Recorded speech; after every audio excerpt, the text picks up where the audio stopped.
Morning, everybody, as you're joining us. We've got a great session lined up this morning with Casper Olofsson. I'm very excited about this session, actually. We get asked quite a lot from our customers, from yourselves, about speakers that have got some sort of experience in the business environment. It's it comes up time and time again. Our audience wants to be able to relate to somebody who either comes from a background like theirs or has worked in that environment and has been successful.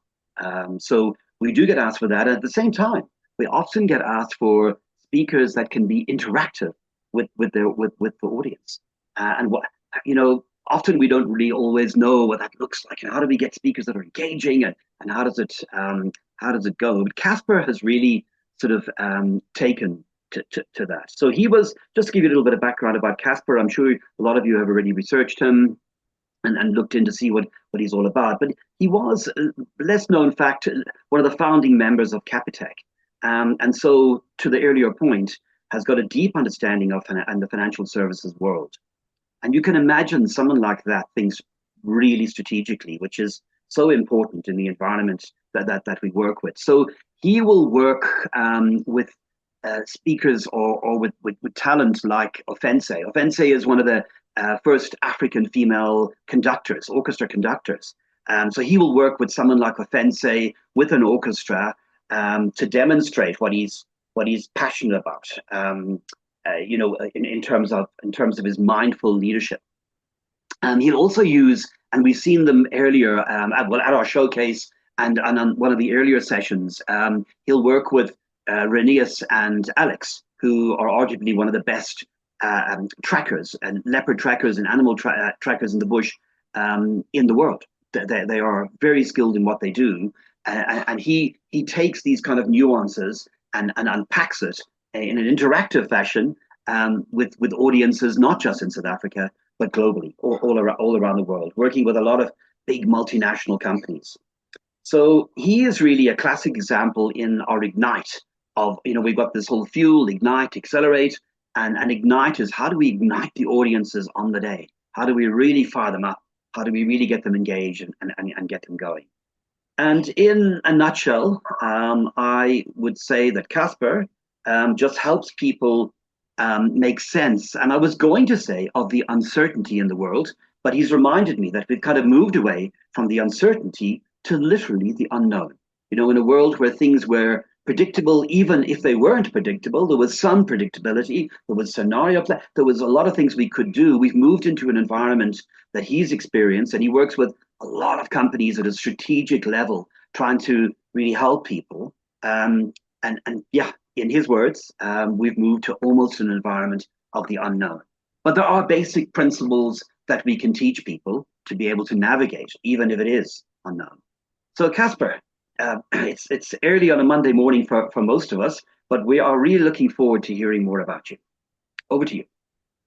Well, thank you for this opportunity, and always great to work with you. Specifically, that fuel, ignite, and accelerate. We need that more than ever before. And as you say, we are in this world that is kind of the unknown. And as I work with one of the Nordic banks, and they said to me, Casper, you've got to help us with this session because we have a 20-year business plan, but we can't know what's going to happen next Friday.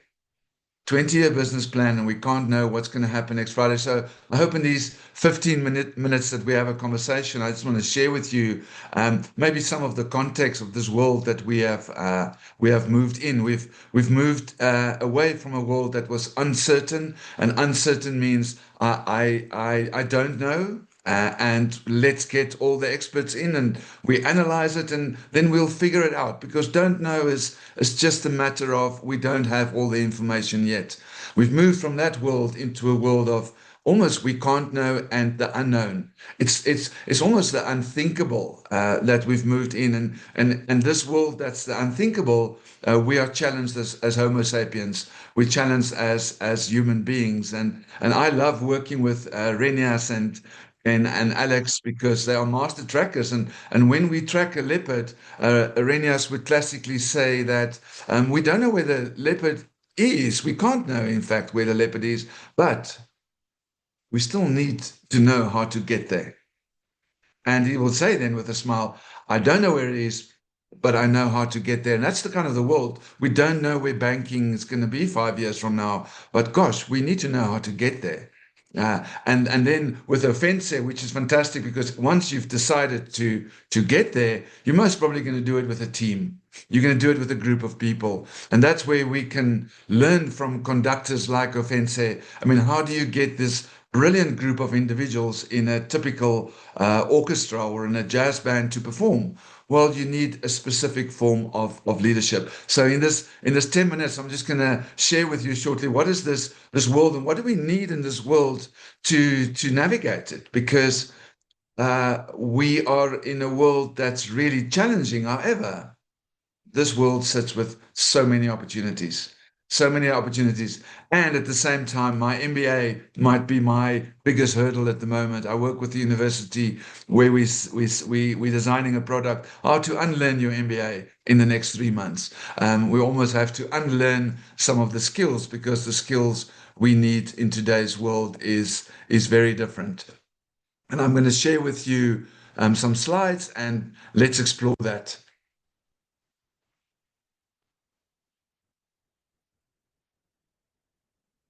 So yeah, we work with, it's amazing because we're kind of based in Johannesburg, we work internationally, and you'll see our clients are all over the world. It's somehow, Paul, because we live here down in the bottom end of Africa, we kind of learned how to navigate the unthinkable, how to navigate complexity. We kind of know that, and it's very hard to survive. This is a colleague of mine, Sonja Blichner, who wrote a blog. This was about 12 years ago. She wrote a blog that went viral 12 years ago. It's very hard to survive in the jungle if you were trained in a zoo. It's very hard to survive in the jungle if you were trained in a zoo. And what we find in these days with most of our clients, if you really feel rested, committed, motivated, ready for work, more for better challenges, then you might have to go and see a doctor. Many of our clients with the challenges out there today are kind of feeling either in this way, complexity feels to them like this. And Paul, what's also fascinating, some people are as excited as they've never been before. And this can happen in the same person in one day. So I'm just down and out. Please, can I just get to Friday, 6 o'clock for my glass of white wine? Please don't run workshops with me. Don't teach me more things. I don't want to go to innovation. I'm exhausted. My tired is tired. And the overload that we're experiencing of information is just too much. So as Homo sapiens, we're really struggling. So it's gone are the days that we can just do our normal work 9 to 5. We are living in a world where it's more 5 in the morning till 9 in the evening. If you're not confused by world politics right now, you don't understand what's going on. If you're not confused by an attack on the Middle East by America leads to lower oil prices and a higher NASDAQ, then you just don't know what's going on. So we're really in a world that's unknown for us. And I just want to share with you, what do we need in this world? We can't be the lone wolf. We need to look after ourselves. And this is where it really helps to work with people like Ofense, because once you work with an orchestra, the orchestra members, they absolutely know how good they are. They need to practice their own skills, but that's not enough. You need to be in relationship and you need to participate. It's a short video just on what do we need in today's world. This is what teams need. This is what organizations need.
so it's really important. I mean, if I just want to thumbs up there, Paul, can you hear me? Am I back online? Good. So all those pictures, I mean, if you look at an orchestra or a jazz band as a classic example, although a jazz band even gets it right without a leader, although somebody in that jazz band is always taking the lead, and they might switch between each other. It's so important and complex that we have interaction in relation to others. We are part of the whole. We participate in a complex system. We can't just be on our own. And if you look at these birds, this is a perfect formula for a team or organization that's effective or that are in harmony. Is every bird manage themselves. They know, don't bump into someone else. Play your own instrument. So if you're an organization, people have to be upskilled. They must be able to play their own instrument. And at the same time, they must know who's playing next to them. These birds manage the distance between you and the closest bird. They collaborate. They know who can bump into them.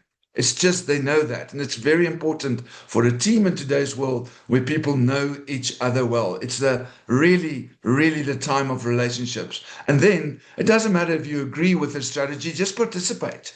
I mean, tune into the group, follow the conductor, move in the direction where the group moves. And Paul, we've seen this brilliantly in action with orchestras. This happens specifically if you also have a great conductor. And this is what organizations need to focus on these days. Is really these are the three basic principles for us to survive in this world of complexity. And therefore, leadership needs to cultivate. They need to wake up in the morning and say to themselves, how can we enable individual competence? How can we help people to become better in themselves? And how can we work on the quality of one-on-one relationships in a group? The relationships in a group are more important than ever before. And flow, participation in the group. How can we make sure that the group participates? So this is for me just the classic example of how we in this world can benefit from whatever comes. Change are exponential at the moment. We don't have to think ourselves out of the problems. AI can do the thinking. We have to relate ourselves out of it, really. And this is and I'm going to show you in this talk with an example of a group that's really in participation. This is the Stellenbosch Choir. They have won more World Cup competitions than any other choirs. This group, they are incredible. Each of them know themselves. They're not necessarily friends, but they are friendly. And they've got a conductor. You'll see this conductor moves in and out. It's just amazing. This group is also diverse because we need diverse parts or diverse elements in a group. Diversity is key. But just have a look for 3 or 4 minutes. Sit back and you'll notice how this group just find a way to harmonize. It's because they follow all 3 of those rules.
also, Paul, that's just in that example and the jazz band and those birds flying, we already have the recipes of how to navigate complexity and navigate the unknown.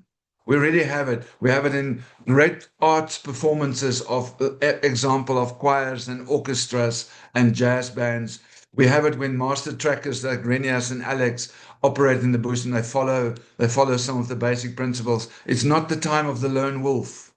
It's the time of group cohesion. It's the time of relationships. We can learn as business and organizations from what we already know, and specifically from nature and from art. So yeah, I'm excited about the future. I think there are many opportunities if we can just maybe realize that we're not in a zoo anymore. We're in a jungle, but jungles are much more beautiful than zoos. Over to you, Paul. That was fantastic. And that choir, I mean, I was thinking of those birds, that sort of complex arrangement of birds that you showed us earlier. And just when I didn't think that the choir could take on any more combinations, then you introduced the dancers, and then they didn't just dance; they were vocalizing as well. And if it was possible to have about four different kind of vocal, or five, I lost count in the end. And Absolutely, absolutely, Paul. And you would notice if you look at that again, the conductor, Andre van der Merwe, actually walks into the choir when they come out. So the leader sometimes becomes part and allows somebody else to lead. It's a dance. It's a dance. So what's beautiful about that choir as well is their diversity, not diversity in race, but diversity in language, in culture, in gender, in voices. So the same that we find in orchestra is the diversity in orchestra that brings out that absolute anti-fragility to a complex system. And that's what we need. We need in a complex system, we need a diversity of individuals, diversity of team members, but it's a relationship between those diverse parts that makes us anti-fragile. It's not the quality of the parts, it's the relationship. We are really moving into a relational era, and that is quite exciting and challenging because our old world was kind of a monogamous world where you can just survive without diversity. And then, I mean, Casper, are you finding that you're making an impact? Obviously, what you're trying to do with audiences all around the world is to plant the seeds, give them the tools, and let them sort of, go forth and conquer. Have you got good examples? I mean, I can see it working, I know you, and I know you do make it work. But just for the audiences that don't, the people on the call, and our customers going to be watching the recording and that sort of thing. Yeah, can you break it down for us in terms of the impact that you have? Yeah, I think the impact is I mean, maybe just our clientele and the people that hire us, want to use us. Because what we actually do, in a way, Paul, we just activate and reactivate what we as human beings know already. Once somebody leaves their world of work and they go home, or they go for the weekend away and they're with their friends or with their family, we have all the skills to survive in complexity. If you're a Homo sapien alive in today's world, you're an expert in handling complexity. What we then do is we let people understand, but we need those same skills that we use outside of work, inside of work. We need to kind of know who's with us. I need to know if Paul's cat is dying or not. I need to know if Kathy has got a new dog. I need to know if Kim as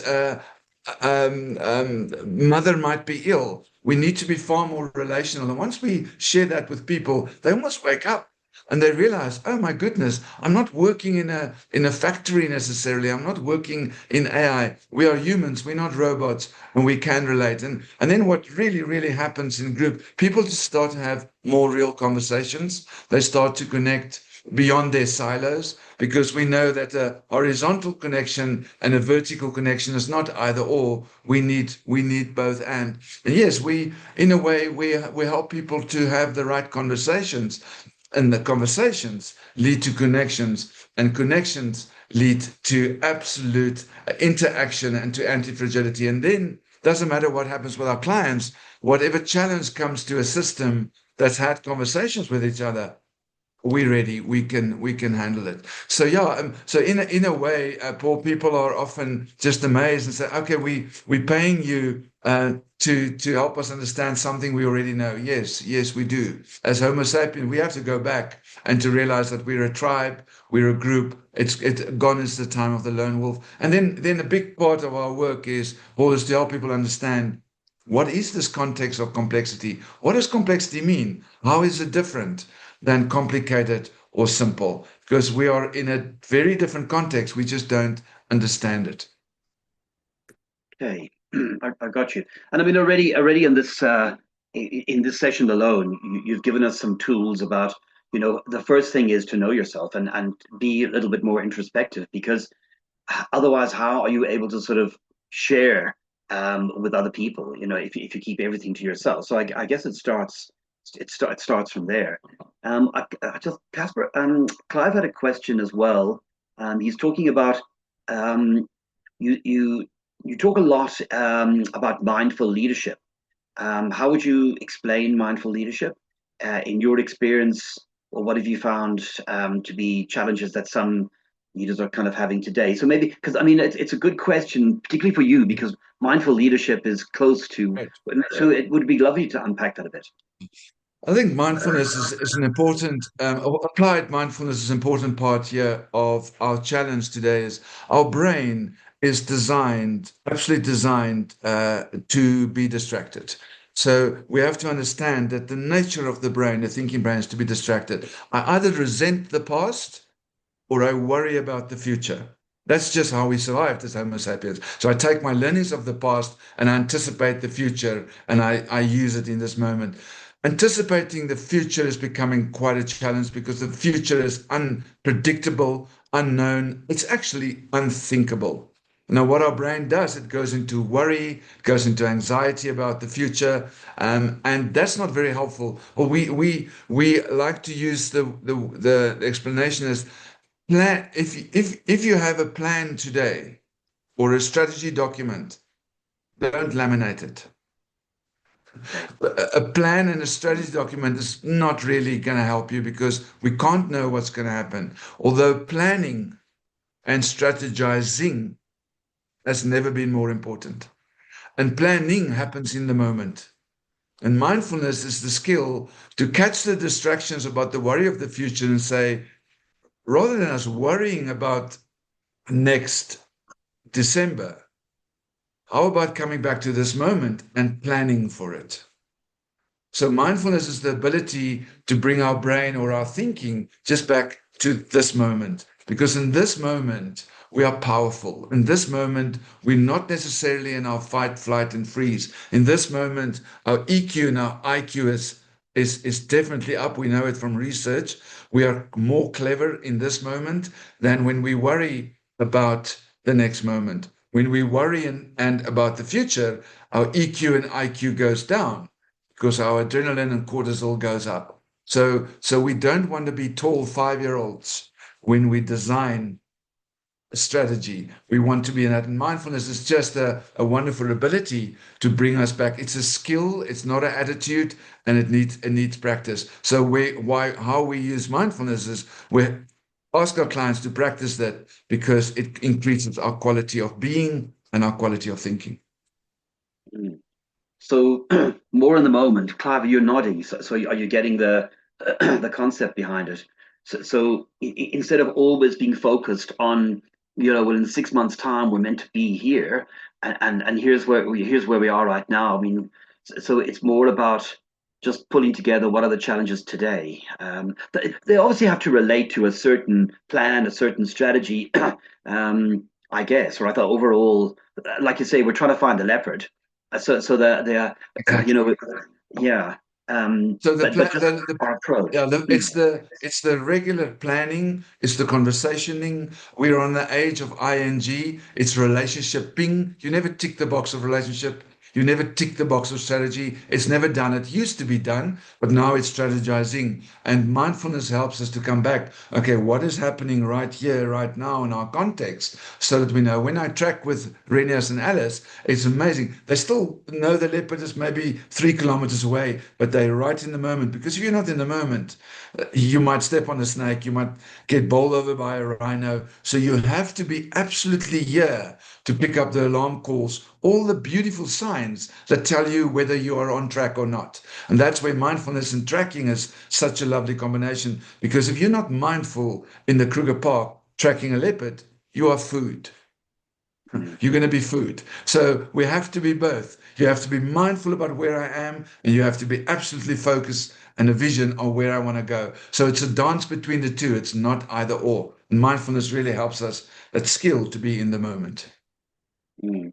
So while you're busy spending half your energy worrying about the next 6 months and this, that, and the other, all these things are happening around you, which had you been more mindful, you've got a much better chance of achieving or what you want to try to achieve in the 6 months. Get it? Lovely.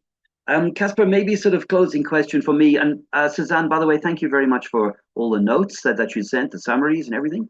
It's always very helpful. Would be maybe from us about what does success look like for you in this unthinkable world in the next 6 months to a year? What does that look like? Currently, success for me is a Friday afternoon, 6 o'clock, with a glass of unwooded Chardonnay. That Goes would be that my saying. short-term measurement of Absolutely. success. I think for me, success is for us to wake up and to realize what is really happening. Reality is our friend. It's not for us to fall into future thinking or regretting the past. I think success is for us is to go slower, to slow down, to realize what beauty is also around us, what is also amazing, what is working, and success for a team and organization for me is to come back to some of the principles of nature, and that's that we're not lone wolves.